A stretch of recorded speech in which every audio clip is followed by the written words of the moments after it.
Mehdi Hasan was on Piers Morgan and he completely eviscerated, torn apart, ruined Major John Spencer, former military guy. It's something to behold. Let's get straight into the video. A sane country does not attack civilians, does not kill babies as a hobby, and does not expel civilian populations. The list of people who are responsible, Israel's not on it in my list. Hamas is on it. I love it when John and Douglas Murray and these people say, oh, we've been on the ground in Gaza. Yeah, as guests of the Israeli military that's doing the killing, starving, and maiming. Mehdi can probably go with Al Jazeera to the Hamas side. Let's not play this credentials game, because John will lose, just like Douglas did on the Rogan show. Mehdi, control yourself. You don't actually give a shit about the people of Yemen and Sudan. Show me how many things you've written about Yemen and Sudan versus what I've written. I actually don't give a shit about you. Oh, control yourself, John. The bombardment is wholly disproportionate. The civilian death toll and suffering is intolerable. The denial of aid is unacceptable. These are not the words of democratic leaders about Putin's war on Ukraine, but those of the UK, France, and Canada about Israel's ongoing offensive in Gaza. President Trump now says it's time for Netanyahu to wrap it up. Israel is allowing some aid to trickle into Gaza after an 11-week blockade, but aid workers say it's a drop in the ocean, and the US president has acknowledged that a lot of people in Gaza are starving. Shamefully, Hamas still holds 58 hostages and is watching the total destruction of Gaza and its people because it doesn't want peace and it doesn't value human life. It's increasingly difficult to argue that the exact same statement doesn't apply to Netanyahu's Israeli government. Israel's war on Hamas was not a genocide, but genocide isn't something that happens with the push of a button. A justified war can end with atrocities that stain humanity, as many have through history. So who is going to stop this one before it does, if it hasn't already? Well, joining me now is Mehdi Hasan, the editor-in-chief and CEO of Zatea, and retired Major John Spencer, chair of urban warfare studies at the Modern War Institute. Okay, let's get into this. Medhi, welcome back to Uncensored. Listen, you and I have talked about this war in Gaza for ever since it started, this phase of the 75-year conflict. And I have resisted going as far as you have done in your criticism of the Israeli government. I resist no more. I think we've reached common ground. Isn't it convenient that all of a sudden now, after 18 months of bombardment, killing of aid workers, by any means, by any standards, yes, maybe not the legal term, but at least colloquially, this is a genocide. And it's insane to me that it's Donald Trump that has pushed back against Netanyahu. Not for any kind of particular reason. Maybe Netanyahu annoyed him, like he annoyed Barack Obama, Bill Clinton, George Bush. No one likes Netanyahu, like no one. So, like, Trump has maybe just kind of by accident, just because he's all ego, has kind of been the change that Gaza needs. I mean, it is too late in many ways, but it just shows you Biden could have done this 18 months ago. Like, Biden could have just said, no, this is our red line. Actually, stick to the red lines. No, stop, you've gone too far. We're going to withdraw aid. We're going to withdraw missiles. No more. He didn't do that. Trump did. And this actually, it's insane that Trump did this in a way, because it's like, why didn't you do this, Biden? About what we view is happening and has been happening through this period of this blockade, which frankly is just starvation of the people there, including so many innocent young women and children.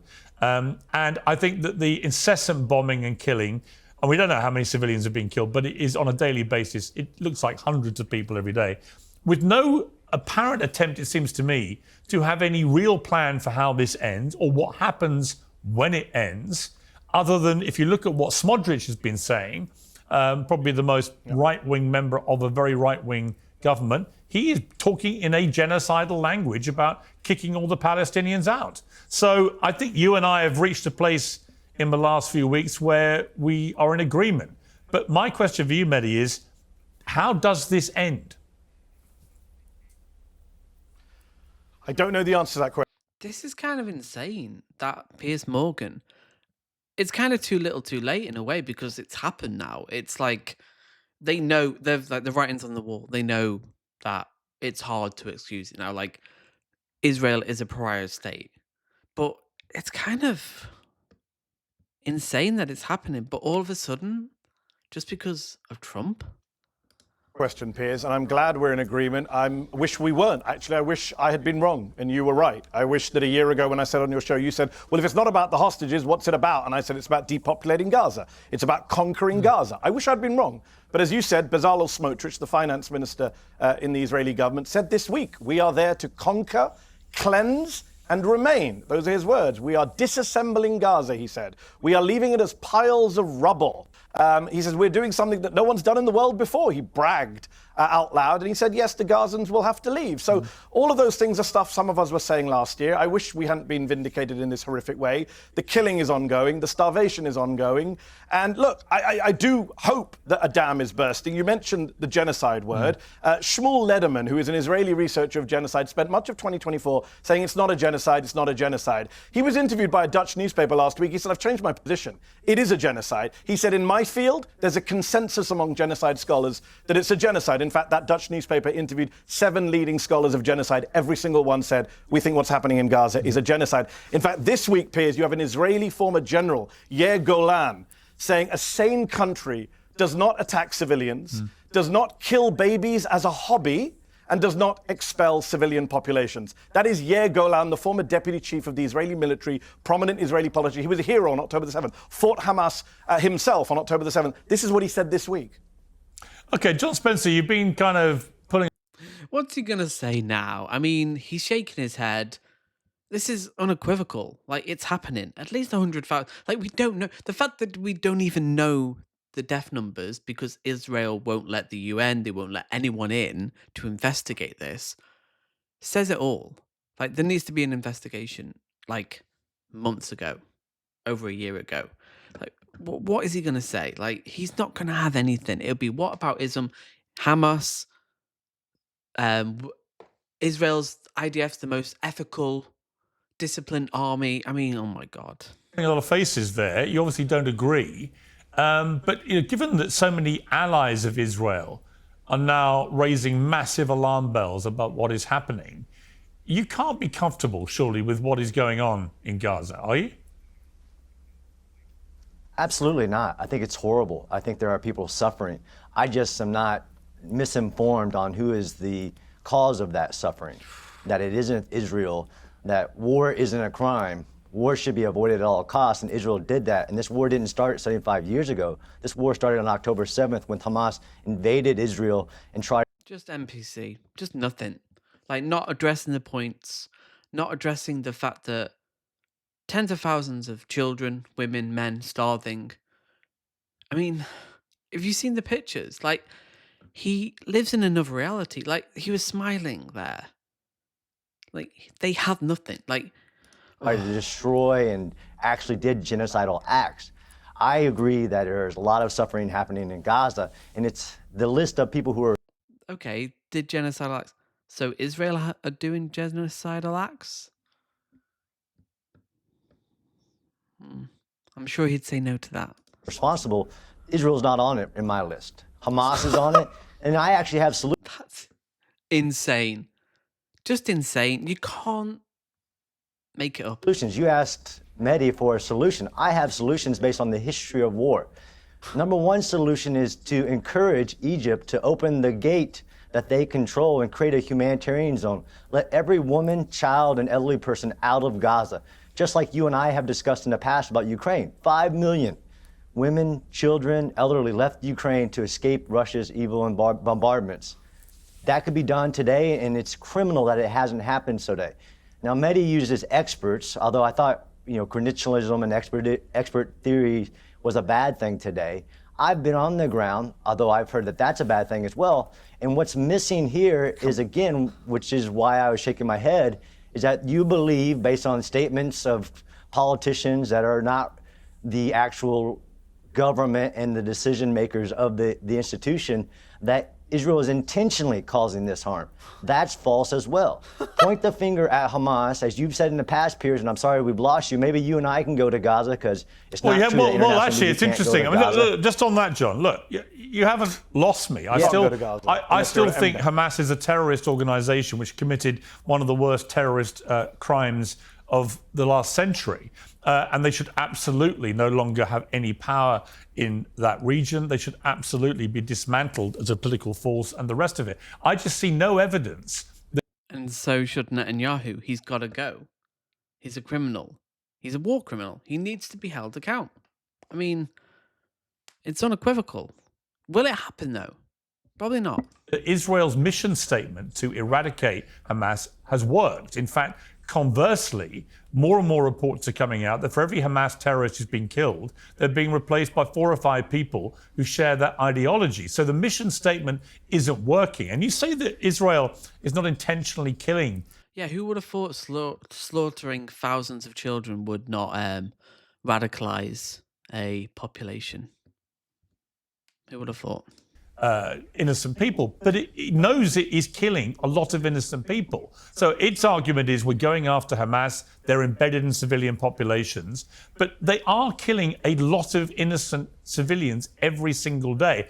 And not just killing them, they're now starving them, which will also lead to deaths, which is a deliberate, willful act of trying to kill people. Would you accept that? It's a war crime. No, not at all. No. I mean, Starving? Oh my God. How do you deal with these people? No, not at all. What? People? You can have your own opinions based on your assessment. Yeah, absolutely. No, not opinions, facts, material reality, on the ground. Like, but you have to ignore reality to defend this. You have to. This is what right-wingers do. This is what fascists do. Ignore reality, just say, oh, no, just Hamas. It's Hamas. It's all Hamas. Absolutely not starving people. So you're talking about the last 2 months of trucks not going in because Hamas was diverting it. Although the 42 days prior to that, 25,000 trucks went into Gaza. There is absolutely people hungry in Gaza. But Israel is not intentionally starving civilians. Is it trying to starve Hamas combatants in this war that was started on October 7th? No, the evidence doesn't show that. In fact, he says the war started on October the 7th. It really didn't. It started in 48 with the displacement of 700,000. Like, just the dishonesty. Like, what is he saying that's actually factual?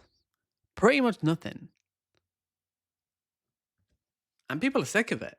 People are really sick of it. This is the lies, damn lies of statistics and using certain organizations that are using trusted agents. Here's a good, for instance, recently, Medhi put on a British doctor in southern Gaza on his show. Maybe you've had him on, and he's talking about how bad the hospitals are. He's sitting in the European hospital in southern Gaza, where they just killed Mohammed Sinwar, who was in a tunnel underneath the hospital. This double standard about Israel, this double standard about war is problematic, Piers, and here's why. Is we're going to validate the practice of taking hostages. We're going to validate the use of your own population as human shields, because that's what Hamas is doing. Now, innocent civilians, of course, innocent civilians have died because Hamas does things like not let them evacuate when they're told to evacuate. Like, none of this is Israel. Like, literally no agency for Israel. Purely Hamas. It's all Hamas. Israel can do no wrong. Like, and this is fascism. This is pure, unadulterated fascism. I can't even talk. I'm so angry. Like actually holding children in their arms while they shoot at the IDF. And again, we can go, and Medhi can probably go with Al Jazeera to the Hamas side and look for ourselves on what you think the Israel is trying to do. I also have like... What? I know he's nervous, but Al Jazeera, like what? Like, he's got his talking points, which we've heard them all before, but it's like none of them work anymore. Like, no one's convinced by this. And if you are, like, you're a Zionist and you just think, oh, Israel are just like the victims. Like, they can do no wrong. Well, what did you want Israel to do on October 7th? And had the world not stopped and done... That's such a... They always say that, well, what do you expect us to do? Well, at least try a proportional response. Like, 1,300 people, 1,400 people. Like, to then just level Gaza kill maybe 100,000. You don't do that. That's what you don't do. Let's start with that. Maybe?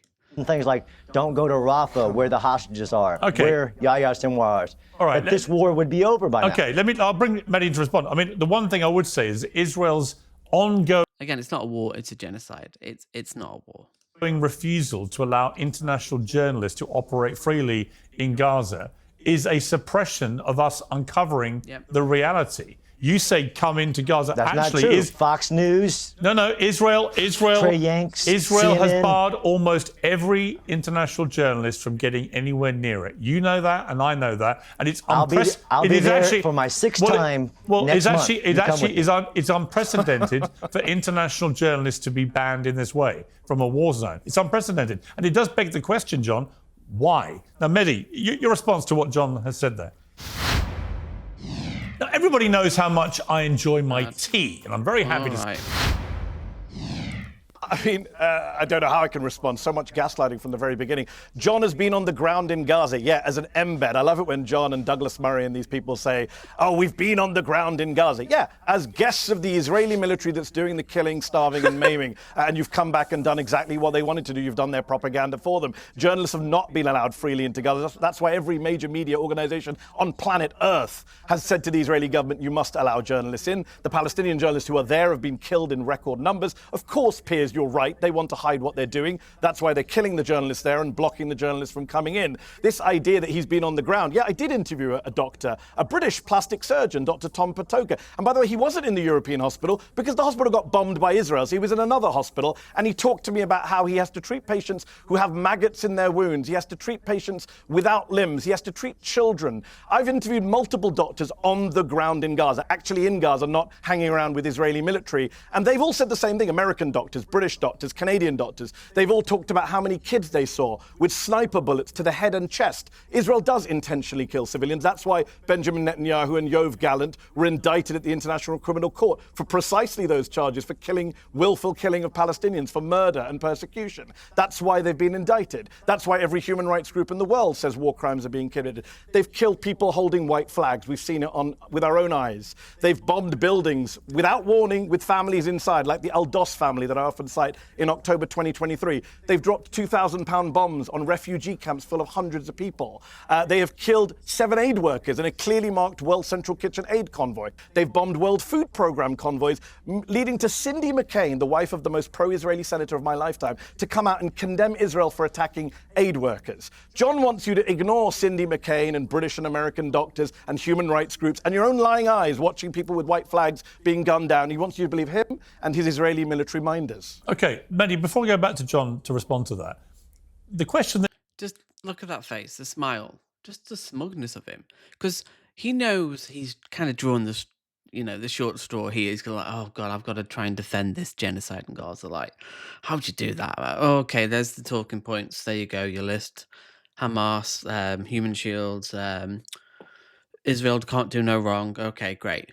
Like, I want to see his response and then we'll end there. But, like, look at that face. Look at that smug face. that he raised, and I think I've asked you this before, but I'm still curious about, given the way this has all played out, how should, and I saw Bassem Youssef being asked this on trigonometry last week, I think it was, and he struggled to answer. How should Israel have responded to a terrorist attack, which, just to remind viewers, over 1,200 people were murdered, nearly 7,000 more were wounded, over 250 people, including babies and Holocaust survivors, were kidnapped and taken hostage, and many of those have died. How should Israel have responded to the biggest attack on its people and its land since its existence? So there's no easy answer to that question, Piers, and you might not like the answer I give you, which is that Israel should have responded by abiding by international law, by sticking with the rules of armed conflict, by targeting only the people they believe carried out the crime. They should have used an international coalition of countries that was fully behind them. The majority of the world was behind Israel after the tragedy of October the 7th. And by the way, I have a longer memory than maybe some people in this country. After 9/11, I got asked the same question. Well, what should we do if we don't bomb Afghanistan? What should we do if we don't go after bin Laden, etc.? How did that work out? 23 years later, your pal Donald Trump, Piers, is taking pictures with the former leader of Al-Qaeda, who's still on a globally designated terrorist wanted list, right? Oh, Piers didn't like that. Didn't like that at all. Oh, I love Medhi so much. He's the one. That's where we came. The war on terror was a complete failure. And some of us who saw that, and by the way, Joe Biden even said this in one of his more coherent moments. He said Israel should learn from our lessons. Israel did not learn from the US lessons. And actually, even if you forget about all the innocent Palestinians they killed, even if you don't give a shit about the people of Gaza, even if you only care about the people of Israel, Israel's not any safer today. Israel is not winning this war. John said on Times Radio a year ago, I went back and checked, March of last year, John said, we're very close to winning. Israel's close to victory. Over a year. See, smiling. He knows he's lying. He knows he's here. He doesn't want to be here. Like, maybe, like, he owes someone a favor, and he's like, oh, really? I've got to go into Piers Morgan. It's like, yeah, you've got to. Or, we'll share that video. A year later, they're not close to victory. They're just starving children and denying baby formula. And the former Israeli general who ran the Gaza division said a few months ago, Hamas is winning this war. So they've not made themselves any more secure. I don't have some perfect solution for what they should have done on October 7th. But I do think they shouldn't have killed 50 to 100,000 people, and they should have made themselves less secure. And by the way, the Prime Minister should have resigned because he's the one who let it happen on his watch. Well, I certainly agree with that. And I do think there'll be a day of reckoning for Netanyahu. The problem is, John, that Netanyahu is facing corruption charges and a trial, which may well lead to his imprisonment if he's convicted. So there's no motivation for him to bring this to an end anytime soon. Nope. And I listen, I agree with Medhi. This was supposed to have been a war that Israel, with its massively superior military, could have ended quite quickly. My question for you, John, you're a military expert, is when you look at the way that Israel went after Hezbollah, with that extraordinary pager attack that was unleashed on 3,000 members of Hezbollah. You think if you've got the capability to do that through Mossad and your other agencies, there were only 25,000 Hamas terrorists, we believe, at the start of this war. Why could they not have deployed similar sophisticated technology in a way that did not involve the mass slaughter of so many civilians in a place where the population is 50% under 18? Mystery. Sure. I mean, not to say that experts are a good thing, but Medhi has said he doesn't know much about military affairs, but he does talk about it a lot. So in your question, it's... He's got a good answer when he just attacks Medhi, even though, Medhi bringing receipts, bringing facts. We'll end here. Let's see his response. pretty easy to answer, is that it's a clear sign that Israel did disengage from Gaza. And the human intelligence that was required to pull off a historic pager operation against Hezbollah couldn't be replicated because Israel didn't have that level of intelligence in Gaza because it had disengaged and allowed Hamas to build this, what is a military challenge no military has faced in the history of really any war. And the fact that Hezbollah did let the civilians get out of southern Lebanon as the war began against them is a telling marker of why people can't understand what's going on in Gaza. Now, you didn't ask me the question of what Israel should have done, because I actually teach urban warfare at this scale. I've actually studied the history of urban warfare from Stalingrad to Fallujah, Mosul, Mawar, you name it. And when I said those statements on Time Radio, if the world would have allowed Israel to continue, 5 divisions going heavy against Hamas, moving civilians out of harm's way, we'd be in a different place. And this hypocrisy of the numbers, right? So there's 3 types of lies, damn lies, and statistics. There's been 85,000 children under the age of 5 who have died from starvation in Yemen since the Yemen civil war. I don't see protests and I don't see daily coverage on what's going on in Yemen where there's 2 million people actually starving. So I actually know what is possible to achieve the goals that Israel set, and I've interviewed Prime Minister Netanyahu myself. The goals haven't changed. and they are achievable. And if you don't achieve them, you're only going to continue the cycle of violence. And had the world not stopped Israel back when they said, don't go to Rafah, you can't use big bombs against people in tunnels. This is crazy on what we're setting the standard for. This Israeli standard for war, if it continues, any nation trying to defend itself after being an attempted actual genocide against its people won't be able to. So I'm saying that Israel has done more to protect civilians in war, even when Hamas... Just incoherent.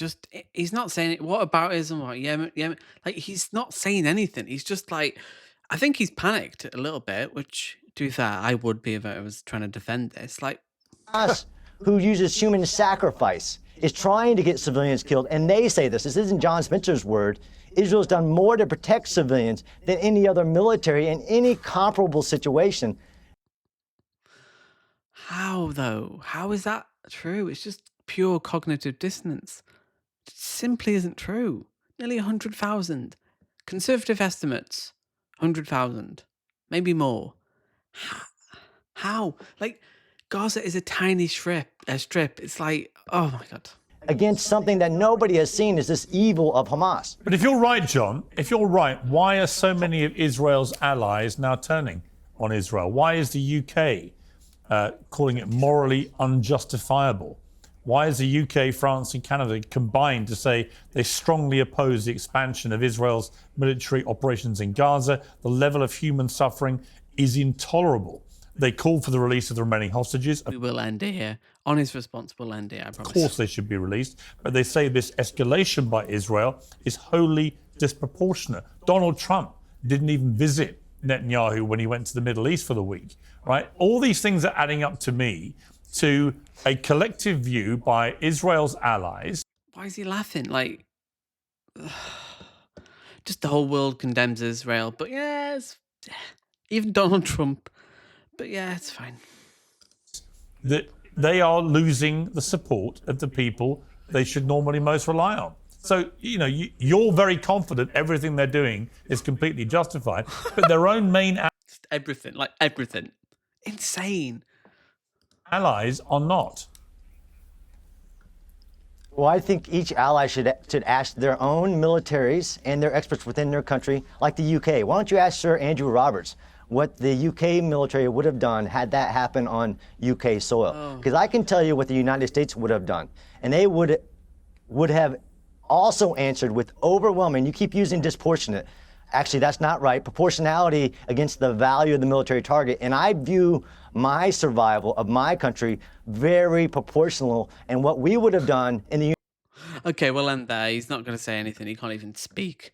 I mean, neither can I, but that's by the by. Insane. We were at an insane juncture where, like, all of a sudden now, tens of thousands of children are starving. That's the point where, Trump probably annoyed by Netanyahu's kind of constant, like, oh, can you give us more money? Give us, like, that's literally the point now, somehow. This has been going on for months. But all of a sudden, the media wake up, Piers Morgan wakes up and realizes that Mehdi Hasan is right, what he's been saying since October the 7th. Genuinely insane, genuinely depressing. Comment below your thoughts, and I'll see you in the next video.